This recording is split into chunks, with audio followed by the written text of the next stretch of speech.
नमस्कार बंधुगण आपण मानकु आम एई एमएनटेक ओडिया चैनल को स्वागत। एबे आसिला सुभद्रा योजना को नहीं गोटे बहुत बड़ अपडेट। तेबे अपडेट टी कौन रही जानिबा पूर्वरु वीडियो को स्किप न करी आरंभरु शेष पर्यंत देखंतु।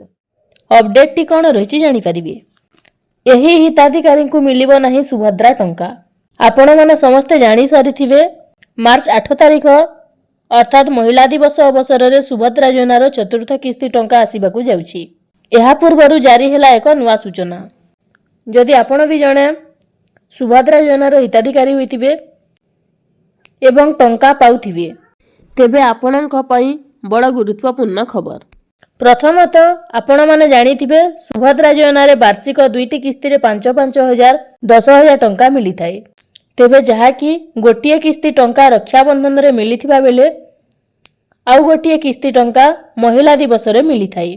ताहेले एही मार्च मास 8 तारिख रे अर्थात महिला दिवस रे आसीबाकू जाउछि सुभद्रा योजनार चतुर्थ किस्ती टंका। ता छडा आपण माने जानिथिबे रिसेंटली जेउ माने नुआ आवेदन करिथिले सेमानंकु मध्ये मिलिथिला टंका। किंतु एबे जेउ पुरुणा हिताधिकारी सेमानंकर आसीबाकू जाउछि सुभद्रा टंका। हेले सबुठारु बड़ कथा हैला केउ हिताधिकारी सुभद्रा टंका पाइबे नाही।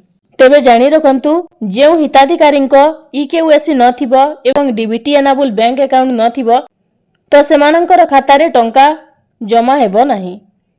तेबे मिलुथिबा सूचना मुताबक जहा कि उपमुख्यमंत्री प्रभाती परिड़ा यह भी सूचना देइथिले कि आपणकर डीबीटी एनाबल बैंक अकाउंट रहिथिबा निहाती जरूरी।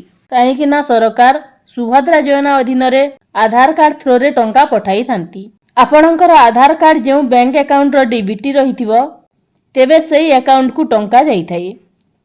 तेबे जहार एसबु नथिबो सरकार टंका पठाइले भी सेमानकर खाता रे टंका जमा हेबो नाही।